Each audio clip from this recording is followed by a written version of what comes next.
It's kind of like you're entering a zone of danger. Today, we're going to talk about firewalling. So stay tuned for Secure Digital Life.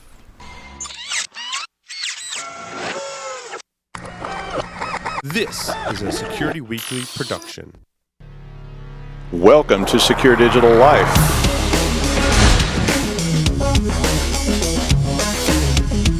If your users are going to keep putting risky stuff on your machine, you're screwed. So, Top can help us understand the complexity of blockchain. I was reading through the show notes, man, and oof. In binary, it would be 001.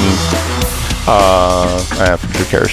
But it's probably not significant anyway. It'd be like you're looking out through the HAL dot, like, hey, Dave. It's like Sims, but with, It would be like Sims. Instead of AI, it's only.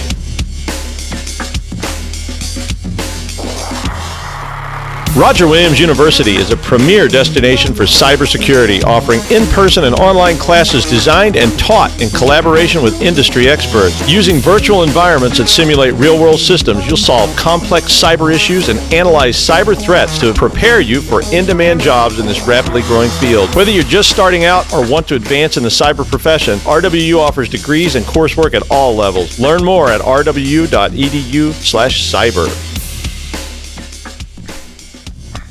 Here we go. Episode 66, which is episode 44 in Hex, I think. So, just things that are in your head and you don't know why.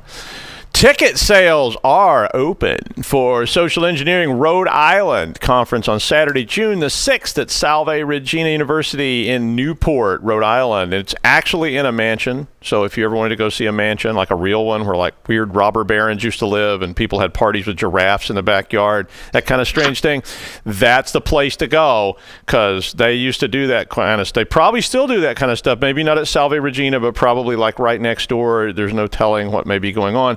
Check it out at se-ri.org. Now we are giving them away 2 tickets to this conference. So if you want to go to this conference for free, you need to send your best meme of Paul and Larry to psw@securityweekly.com. And they will choose a winner. So feel free to be creative, offensive, and even obscene, because that probably is a plus. Check out our on-demand materials. Some of our previously recorded webcasts, which are usually pretty good, are now available on demand at securityweekly.com/on-demand, and you can check those out free. Why not? And our upcoming webcast, so that's the next one, is with Javelin Networks on overcoming the limitations of privilege account management, and that's going to be on the 24th of May from noon to 1 o'clock, right here on the Security Weekly channel. So, Russ is joining us today again. Hi, Russ. We want to talk a little bit about what are firewalls today. So we're going to start talking about that. Everybody has firewalls at different levels, and you probably have one too. You may have one on your desktop. You may have one on your phone. You may have one all over the place. And let's talk a little bit about what those different kind of firewalls are and what they do. Just so that you know as you start playing with them. My experience with firewalls is that they range from very simple little gadgets that you might have on your desktop to incredibly expensive, sophisticated appliances that you can buy to plug into your network racks. Russ, you have any favorite firewalls that you work with? I work mostly with software-based firewalls because I don't work as a network administrator, although I think that most of our viewers who are viewing from home probably use software based as well. Although you never know. Some new routers have built firewalls built into them too. So we don't, you never know who's got what. But yeah. Well, yeah. I mean, all pretty much all equipment at this point in time has some kind of firewall, any kind of network equipment, whether it's Soho equipment. So if you just have like little Soho devices, and if I don't know, I'm sure I've said Soho before, but I'll say a small office, home office is what that means. That's sort of like, and I'm a Cisco person. Not that Cisco's the best. I don't know. Are you going to sponsor us? Really? Come on, Cisco. then they're the best. If they're not, then But there are many different brands of networking equipment, and Cisco makes Linksys brand stuff for Soho use, and then they have Cisco branded stuff. And all those home firewalls are home Soho routers that you would have for your networking needs in your domicile are firewalled. Your desktop is possibly firewalled by Microsoft Windows or whatever you're using, and because that's a standard thing that you may have set up if you're in public places. Firewalls are just gatekeepers, though. I mean, so they really just act as a gate that's put a kind of a firewall that you put on your network. Sorry, I watched Archer, and it's really been confusing. But a gatekeeper that you would put at the border of something. You might put it at the border of a network. So that would be like at home, it might be connected to your cable modem. On your desktop, it's going to be at the border of your network card, because that's where things are coming into the network. But there's so many different types of these things that they can just literally go all over the place. Something's going on. There's like crazed wombats or something. Thermometer on your monitors. There's what? There's a thermometer on all your monitors. There's a thermometer on my monitors. Say that real fast 3 times. There's a thermometer on my monitors, and I can't get it off. No more of that. We're going to stop right there. So one of the types of firewalls then is a desktop firewall. So I'm going to do this the easiest, simplest one first. Tell us, Russ. You work with those more than anybody. Yeah, a desktop firewall is just it's a firewall that resides either on the machine, or it could be a little small separate piece of hardware, and it takes information and it filters it out. Usually by it could be by port number or the like. And you log into the software, and I don't think I have any right now to show you, but you log into the software and you can block specific ports and things of that nature. Like if I don't want, if I want to disable port 23 because it sends data in the clear, then I would disable, port 23, and all packets, going to that port would disable that. Wouldn't arrive, or they'd be dropped. So well, I'm going to talk about packet filtering in a minute. The other thing desktop firewalls do is sometimes I call them PID filtering. So jobs that are running on your system, like applications, are often called PIDs, PIDs. And that's a Linux term, but Microsoft has a term for that too. And those things that are running, so if you have a tool running like an email client or Google or any of these things often are communicating with other sources. And so those kind of desktop firewalls often allow or deny those applications that are running on the machine from being able to connect to phone home or to allow people to connect to you. So like a really common thing that's blocked in the context of packet filtering is remote desktop.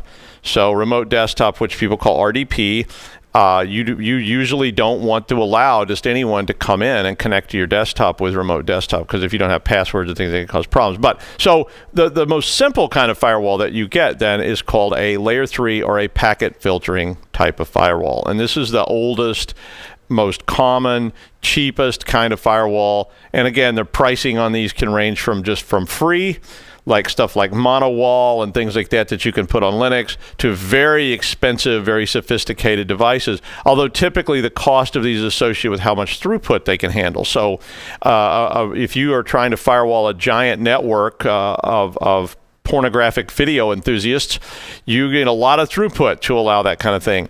If you're just trying to firewall your little desktop, you don't need very much throughput, because you're probably down there in that 100 meg world.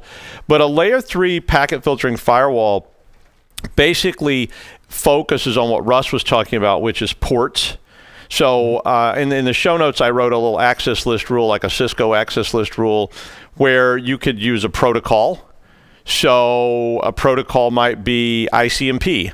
So if you don't want to allow pings and tracer Ts and things like that to either come in or go out, you can block by that ICMP network protocol, and that keeps things from going through there. A lot of people like to block pings. Some people don't. That's just a personal choice, but that firewall, a packet filtering firewall, will let you look at that traffic, look in the header, and see what protocol is being used. And when it sees an ICMP flag, it's just, nope, I'm not going to let that through. It could also allow TCP. So TCP, Russ was mentioning port 23. So if you start talking about TCP and port numbers, you get into a layer 4 protocol TCP, and you're looking at how do I block telnet in that case. So TCP port 23 is telnet, which is a really dangerous protocol, and you may want to block it. If you set up a firewall at the border of your network, even at home, look at the logs. Turn the logging on in your Soho router and look at the logs. You will see a constant barrage of people scanning, and you've seen us talk about Nmap and other scanning tools, people scanning the internet looking for port 23. Because if you can find port 23 open, you can try to brute force attack it and so forth. So that's why you firewall that. And you should firewall any of those ports and or IP addresses on your network that you don't want people examining. And that keeps them from looking at it. The firewall rule I wrote was just basically saying, I'm going to allow TCP from anyone to host IP address equals port 80. And what's port 80 TCP? HTTP? It's HTTPD daemon, and that's your website. So if you have a web server, you'd have to open that port in the firewall. Ideally, firewalls and Soho firewalls are always set up like this for packet filtering. You block everything and only whitelist things you want to allow in, with the exception of ACKs. So an ACK is, of course, a TCP packet that is in response to a request that you sent out. So those packets will come in. So if you want to get out and have it come back, you can do that. But if you block everything else, that's usually your best. That's usually about your best bet. I don't know, Russ. Do you have any other thoughts about that? No, I think that's great. One comment I will make, in addition to what we're talking about, is I recommend and encourage my learners to oftentimes, zip up, block the ports that transmit any data in the clear, like.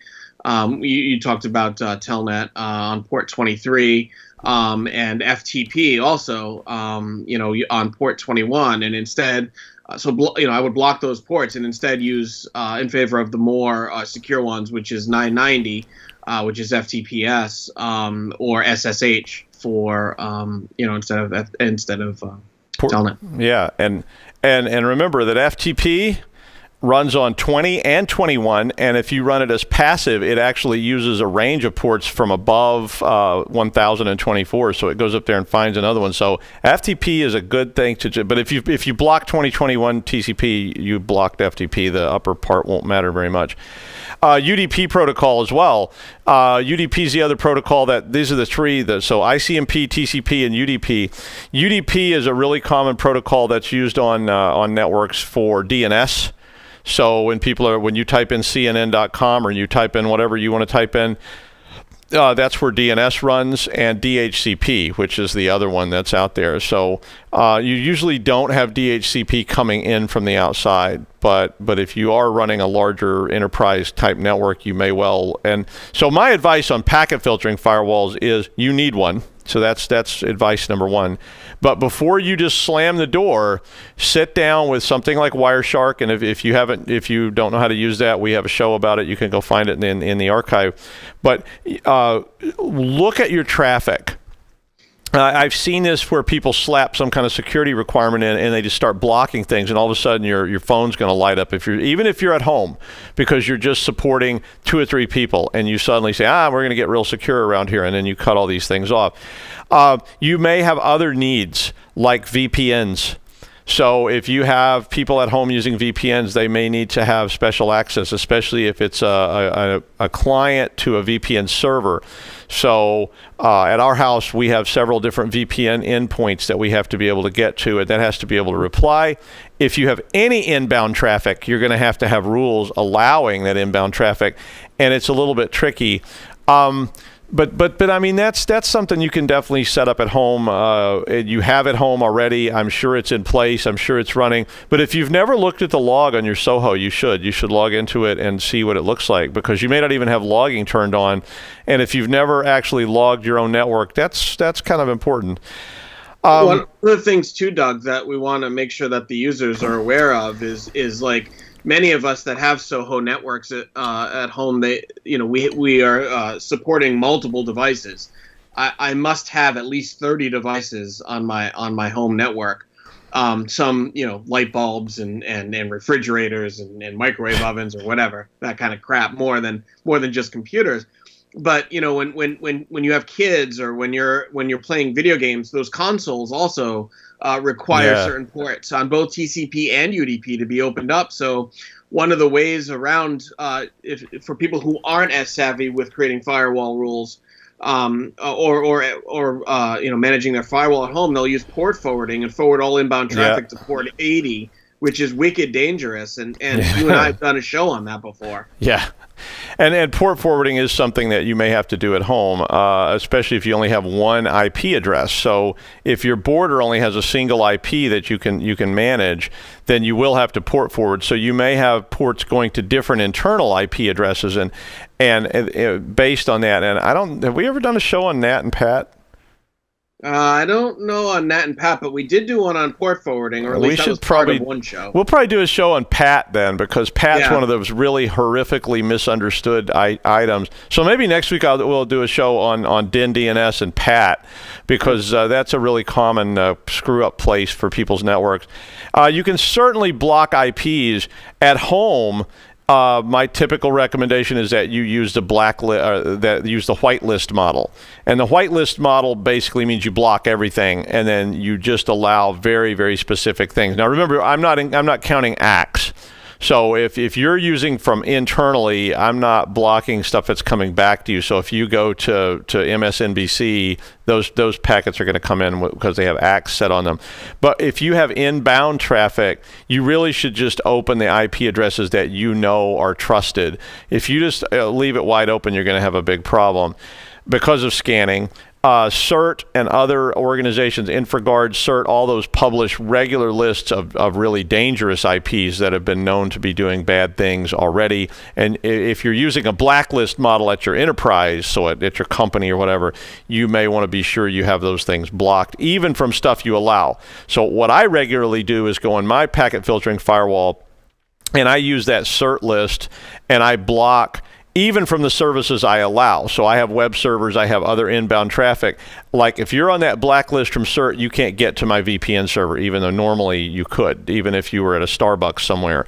But if I filter that whole network out, then you're going to get blocked.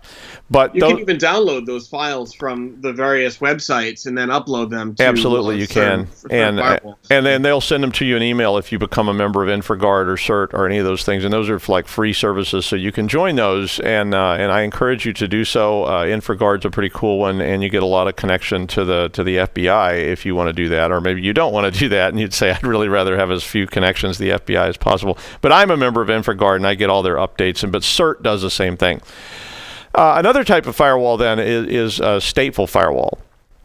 And a stateful firewall today is not as common because it was an advanced firewall some years ago. These I call these layer 4 firewalls. And what they do is they extend on up into the transport layer. And the purpose of them is that when someone does connect to you, the stateful firewall actually monitors the state of the connection. So it looks at the transport layer part of the packet, and it ensures that those packets are part of a known connection. So when you establish a connection, it allows it, but then after it's established, if somebody tries to change it, if they try to interrupt it, if they try to do things to it, it detects that and shuts it down. So it's a little more sophisticated kind of firewall. They got really popular for a brief period of time, and then now today they've kind of evolved into something more sophisticated. Do you have any comments about that, Russ? No, not really. I mean, it's like you said, it just moves it up a layer and adds the session base to it so that it can filter out a bit. It can be a little bit more intelligently filtering rather than just yes or no. Yeah, but they've sort of evolved into what are called layer 7 firewalls. So layer 7 firewalls are sometimes people call them application firewalls. And I'll talk a little bit about WAFs in a minute, which are web application firewalls. But L7 firewalls are basically the biggest and most expensive kind of gadgets because layer 7 of the OSI model, if you don't recall, is called the application layer. So whatever tool you're using on your system or someone's connecting to you with, they use an application layer protocol. So some examples of application layer protocols are HTTP or FTP or Telnet or any of these other kind of protocols. So whatever you're using, eventually it's going to get converted into an application layer protocol, and then it gets sent down the stack. At that application layer, that's where the actual data is in the packets that are being sent to those websites. So what happens in a layer 7 firewall is all kinds of different things. So one of the most common things you might see there is called signature analysis. And most of us know what signature analysis is because we've dealt with antivirus products forever and ever and ever. And antivirus products base everything on a signature, a digital signature, a fingerprint, whatever you want to call it. And that's exactly what these layer 7 firewalls do. Now, they strip all the networking information off the packet. They look inside the data payload, and they look for the signature of something bad. So, for instance, if you had a worm, and that worm has a certain signature that's being propagated across your network, a layer 7 firewall could look at the data payload and say, yeah, that's a worm, and it could then actually implement a filter of that traffic, and it could stop it from coming into your network or spreading out of your network or whatever you want to do. They embed then IDS, IPS type operations into these layer 7 firewalls so that you actually are live looking for intrusions, looking for threats, looking for behaviors even that may go on. Even at the packet filtering firewall level, they still have today what's called shunning. You know what shunning is, Russ? I know you're. I know the word means in terms of technology. Not sure. I mean, I know you're into Amish stuff, so it's you should get one of those hats. Shunning on a firewall means that I see you doing things that you shouldn't be doing. One of the most common kinds of shuns is for brute force password attacks. So if you use Linux machines and Telnet, for instance, that particular product does not stop you from continually trying passwords. A lot of modern products go in and say after 3 tries you get locked out for so many seconds. Telnet doesn't do that. It just lets you keep hammering away at it. And that's why people get brute forced. A shunning tool in a firewall actually looks at that kind of strobing traffic that's coming very, very quickly and will block that for some period of time. I block it with extreme prejudice because of the nature of my network. So, I'm going to block you I think my duration block is out past the expected lifespan of the universe or something like that. So yeah, you'll have to call me and beg to come back in. But layer 7 firewalls can also block people on the basis of behavior. So that means other types of things like port scanning.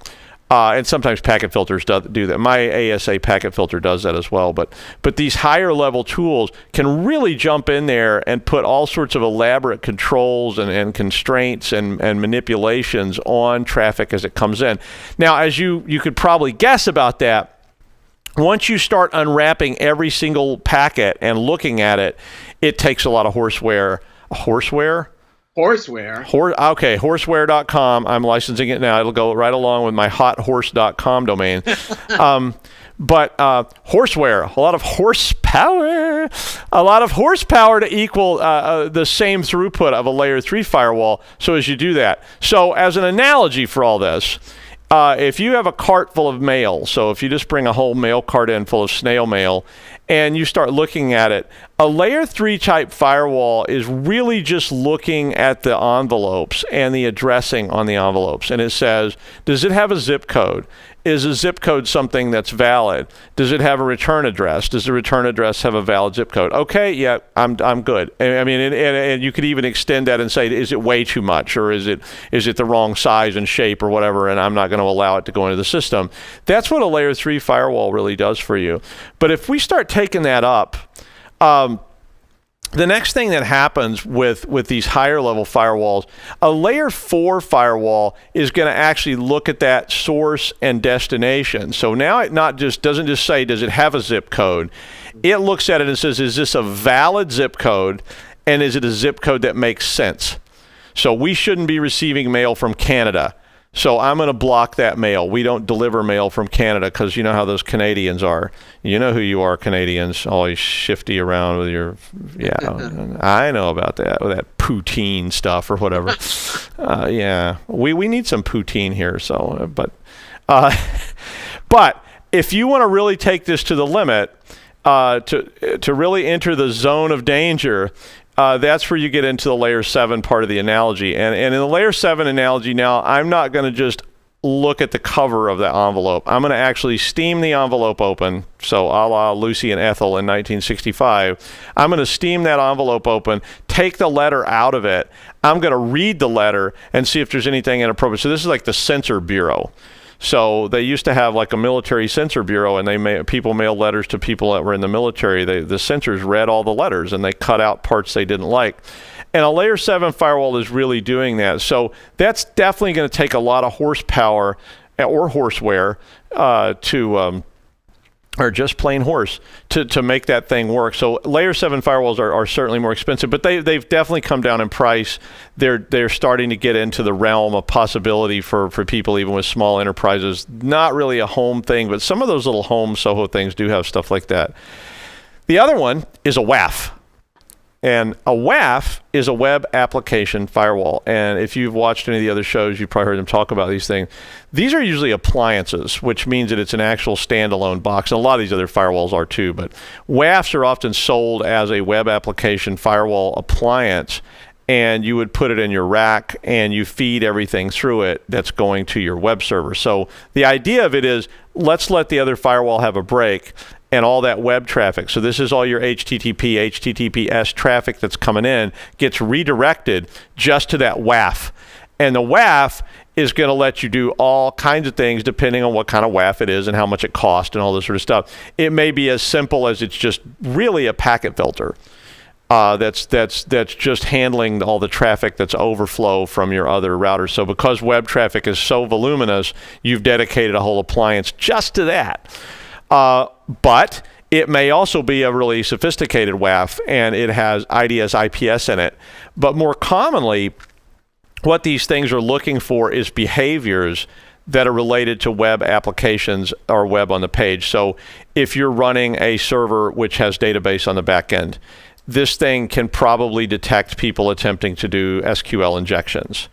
It may be able to look for cross-site scripting type attacks because we see a lot of those. We know what they look like. We know how they behave. And if the WAF can detect it, it can immediately just block access to the whole site.